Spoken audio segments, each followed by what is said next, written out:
Sometimes we're asked how we get nice skin tones. I wish there'd be a simple answer, but it's really a combination of a lot of little things. It's essential for girls to have good makeup.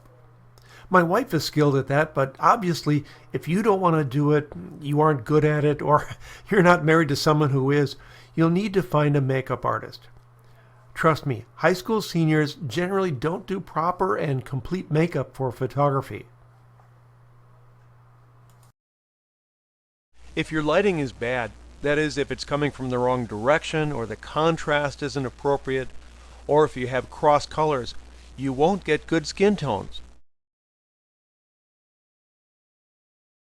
Correct color is essential for the best skin colors. Shooting in the raw format allows us to fine-tune it later, and there's absolutely no damage to the file when shifting the colors in a raw processor. My raw conversion software is Capture One. It still provides the best skin tones of all the raw converters. Retouching software does a great job, but I help it along by taking out any difficult problems, then running my portraiture action.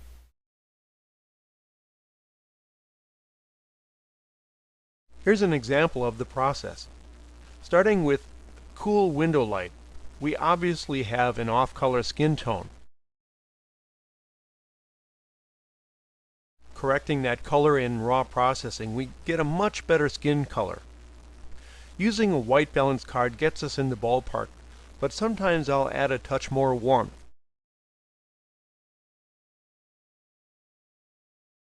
Good makeup is as important as any other factor.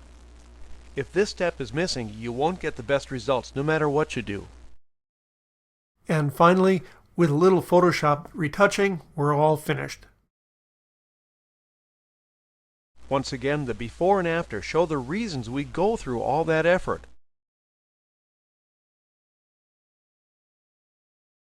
The first step for girls is to come here for my wife to help them with their makeup. In almost 40 years of senior photography, we never had anyone not enjoy their makeup. And guys with bad complexion are also helped. They don't complain because who doesn't want to look better for their portraits? Here's a before and after on a girl who had pretty rough skin. This isn't that common nowadays. This after is only the result of makeup, no retouching. It's important for me as a photographer to be inspired by what's in the viewfinder. Makeup is crucial to that inspiration.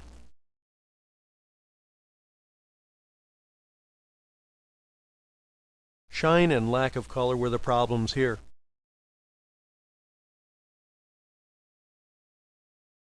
Base, blush, and lip color and powder completed her makeup. Some girls say they want a natural look, but we know that without makeup they won't look natural. They'll look plain. We do a generic makeup in that we don't try to match their clothing since they'll be wearing a variety of outfits.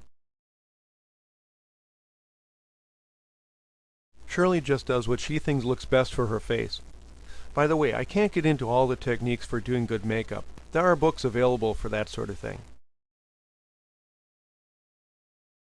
Say what you will about girls not wanting to look made up. But good makeup produces the most photogenic result with a lot less retouching later on.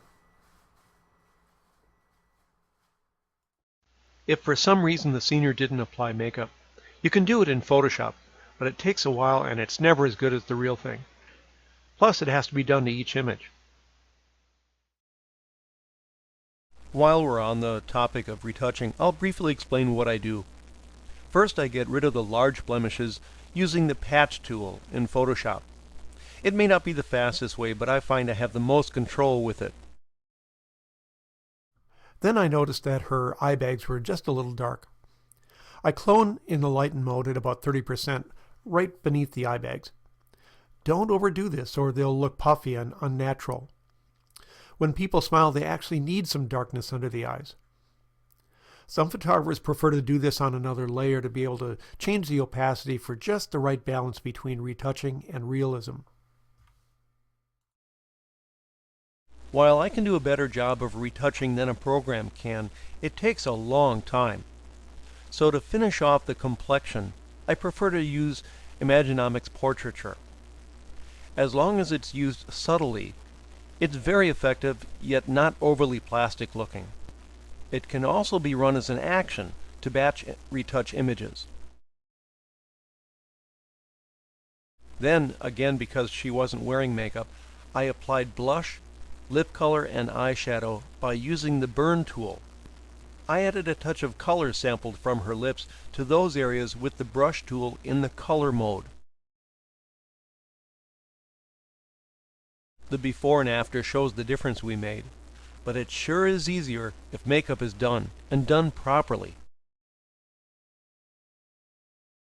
Another alternative is to use Portrait Professional with its makeup application feature. It too is a lengthy process to be done right, but it's a good fallback procedure. This is a senior with our makeup applied, and with additional makeup in Portrait Professional for a more glamorous look. This is helpful for a single image instead of actually applying that amount of makeup for the entire session.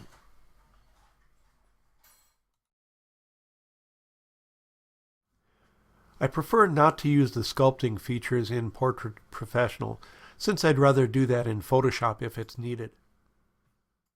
But I do enjoy the makeup and lighting tools in that program.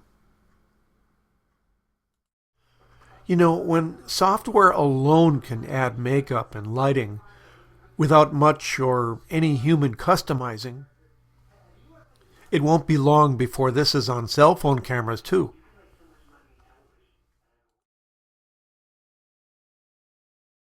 We don't do hair, and maybe that's a good thing.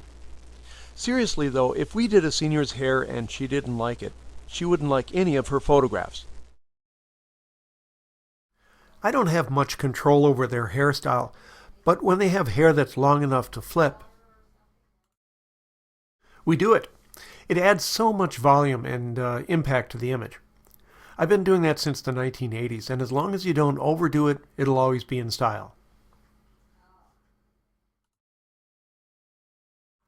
You can flip all of the hair or just some. But when they have an existing part, have them flip it the opposite way of their part.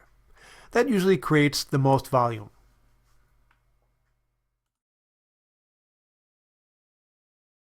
Let's show the difference in makeup that lighting can make. Here we have excessive top light, and this light comes at about a 90-degree angle from the camera.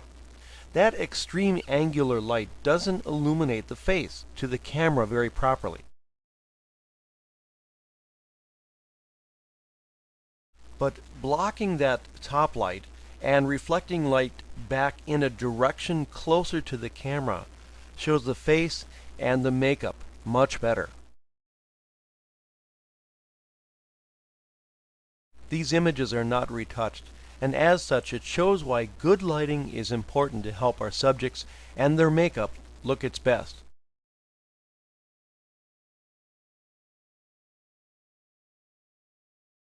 Raw capture and conversion are involved in the process of getting great color. I use Capture One, which gives me slightly better colors consistently and quicker than Adobe Camera Raw or Lightroom.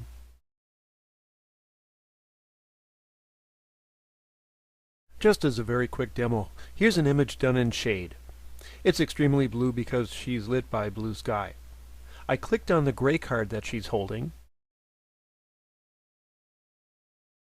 and that gave me these colors in Adobe Camera Raw using the camera standard. This is what Capture One did for me. Although there's not a great difference, I prefer the richer color of Capture One.